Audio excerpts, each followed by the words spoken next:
Rezeki selalu menjadi topik pembicaraan hangat dan menarik bagi kebanyakan orang.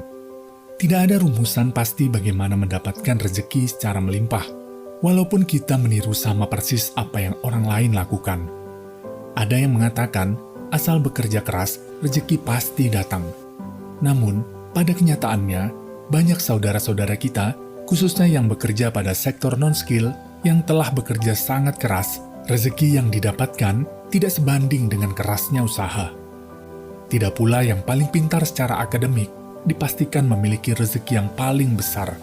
Karena jika yang paling pintar secara akademik yang paling besar rezekinya, tentunya para profesor dan para ahli merupakan orang-orang yang paling kaya di dunia.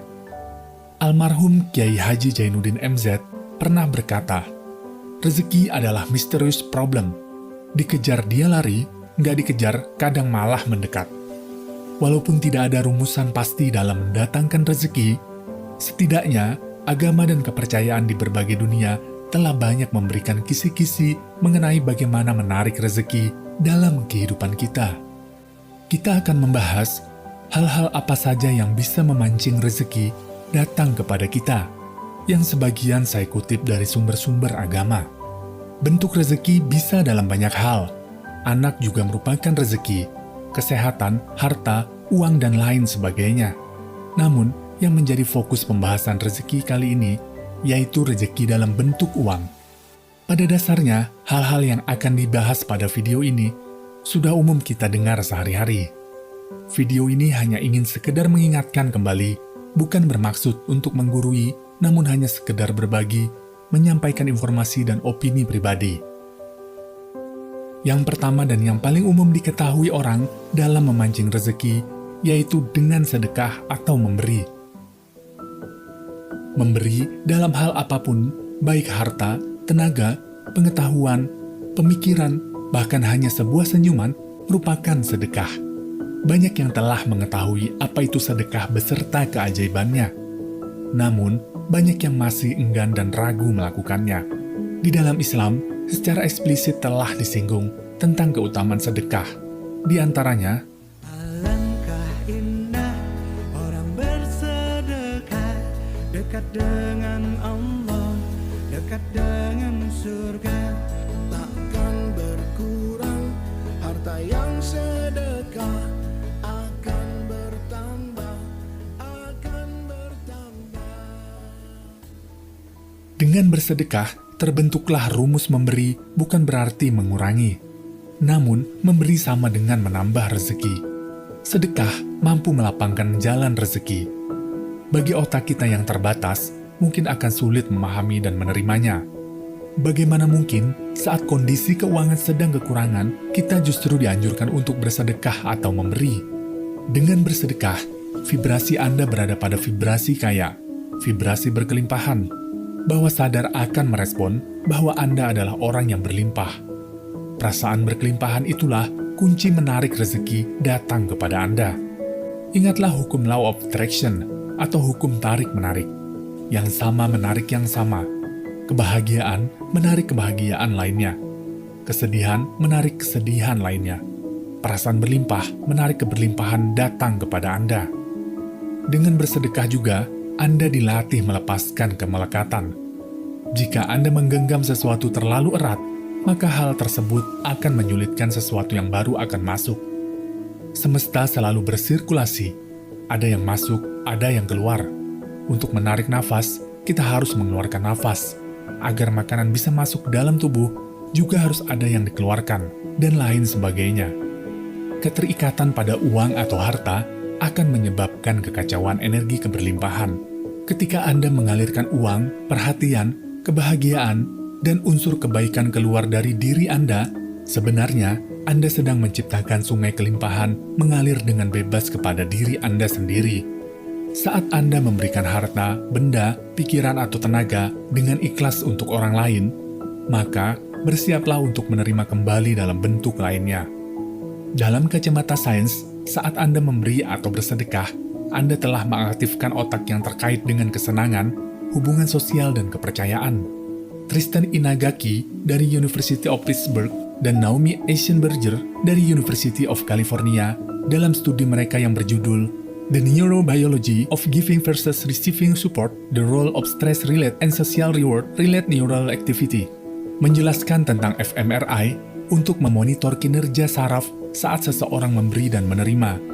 Ternyata, otak lebih memancarkan citra positif saat memberi. Para ilmuwan juga percaya bahwa perilaku memberi memicu terlepasnya endorfin di otak yang efeknya akan menimbulkan perasaan positif. Lantas, mengapa ada yang sudah mengeluarkan sedekah namun tidak serta-merta menerima manfaatnya secara langsung? Ini hanya opini pribadi saya. Yang pertama, tidak ada sedekah yang sia-sia atau tidak berbalas. Hanya waktu dan tempat yang tidak kita ketahui kapan balasan itu datang kepada kita. Kedua, seandainya terdapat dua orang yang bersedekah, walaupun dengan sedekah yang sama, nilai yang sama, bahkan di tempat yang sama, mengapa ada yang mendapat manfaat seketika, sementara yang lainnya tidak mendapat manfaat? Hal itu dikarenakan perbedaan hati atau rasa seseorang tersebut dalam memberi. Tingkat keikhlasan mungkin bisa menjadi penyebabnya. Ada yang memberi dengan perasaan puas atau damai, ada pula yang memberi dengan perasaan terpaksa. Lantas, apabila memberi dengan tidak ikhlas, apakah tidak berbalas? Seperti yang telah kami jelaskan sebelumnya, semua sedekah pasti berbalas, karena itu merupakan janji yang maha kuasa. Hanya waktu dan tempatnya saja yang tidak kita ketahui. Jangan pernah menanti kapan balasan itu akan terjadi. Biarkan semesta bekerja di waktu dan tempat yang tepat. Hindarilah rasa ingin dibalas karena bersedekah. Hadirkan rasa kemanusiaan sebagai dasar dalam memberi atau menolong. Yang ketiga, bisa jadi sedekah itu telah menjadi penolong dalam bentuk lainnya. Misalnya, seharusnya Anda mendapat musibah dan harus mengeluarkan biaya yang sangat besar pada suatu waktu. Namun, bisa jadi karena sedekah Anda terhindar dari itu semua tanpa Anda menyadarinya. Yang bisa memancing rezeki selanjutnya ialah bersyukur. Kita telah banyak sekali membahas betapa dahsyatnya rasa syukur. Sikap bersyukur merupakan sistem pemikiran yang diberdayakan oleh rasa terima kasih, perasaan penghargaan, cinta, kegembiraan, dan kesejahteraan. Bersyukur adalah tentang memiliki kesadaran dan apresiasi mendalam terhadap apa yang terjadi di dalam hidup. Sadar akan kemurahan Sang Pencipta yang telah memberikan segala karunia yang jarang kita sadari dan syukuri. Rasa bersyukur mampu meningkatkan kualitas energi personal dan spiritual dalam bentuk intuisi, ketenangan, kedamaian, inspirasi, dan kreativitas. Energi positifnya terpancar kepada sekitar, sehingga mampu menebarkan kebaikan-kebaikan dimanapun kita berada. Agama pun telah banyak menyinggung tentang keutamaan bersyukur.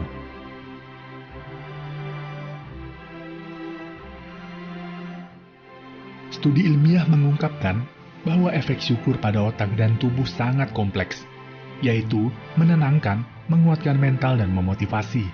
Sebagai makhluk Tuhan, sudah selayaknya kita selalu bersyukur terhadap apa yang telah kita miliki saat ini. Bersyukur atas kesehatan, pendengaran, dan semua pencapaian-pencapaian saat ini. Manusia yang hatinya sempit biasanya hanya selalu memikirkan keinginan yang belum tercapai dan lupa dengan apa-apa yang telah dimiliki saat ini.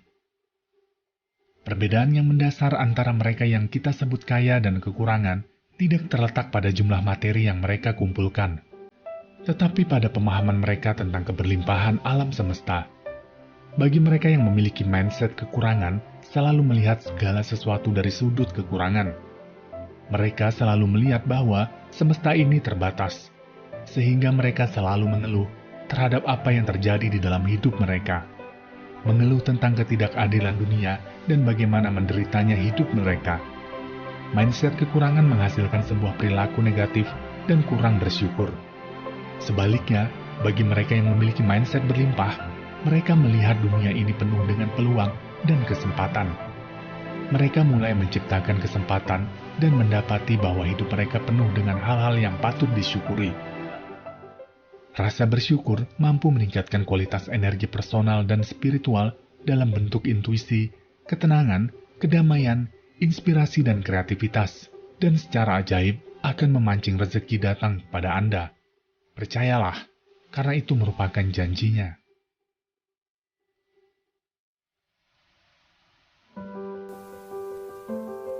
Hal yang dapat memancing rezeki selanjutnya ialah mengisi saldo energi Anda dengan memperbanyak berbuat kebaikan terhadap semesta.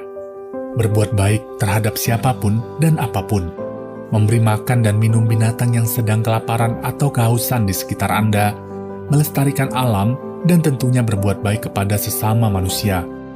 Mulailah memberi apa yang bisa Anda berikan kepada orang lain, walaupun itu hanya sekedar tenaga atau doa yang Anda ucapkan kepada orang lain, atau memberi maaf kepada orang yang mungkin telah menyakiti atau mengecewakan hati Anda, dan berbagai bentuk pemberian lainnya.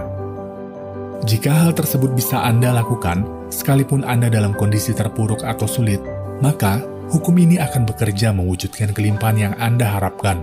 Doakan kebaikan kepada siapapun itu, tidak hanya kepada orang tua atau saudara, doakan juga orang-orang yang Anda temui. Doakan agar mendapat rezeki, agar laris jualannya, doakan kesembuhan orang yang sedang sakit, doakan kelancaran urusan dan lain sebagainya. Karena pada prinsipnya, doa-doa baik tersebut akan memantul kembali kepada Anda. Seperti yang telah dilakukan oleh Bapak Dr. Ari Ginanjar Agustian, pendiri dari ESQ Leadership Center, di mana beliau mengatakan, saat dalam kesulitan, yang beliau lakukan adalah mendoakan kebaikan kepada orang lain, siapapun yang ditemui. Alami sendiri. Saat pembangunan Menara 165, saat itu terhenti di lantai 4. Anda bisa bayangkan, uangnya habis, dukungan habis, tidak ada apa-apa lagi, tidak ada satupun yang mendukung. Saat itu orang-orang sudah mengatakan, lihat, Ari Ginanjar gila, Ari Ginanjar tidak akan berhasil. Kemudian mulai orang-orang menasehati saya. Sudah saya bilang, dulu harusnya kamu jangan buat itu, sekarang lihat. Dan kemudian teman-teman saya menjauh, jangan dengan teman, bayangan pun lari untuk menjauh. Karena kalau dekat dengan saya akan sharing dan saya akan minta bantuan.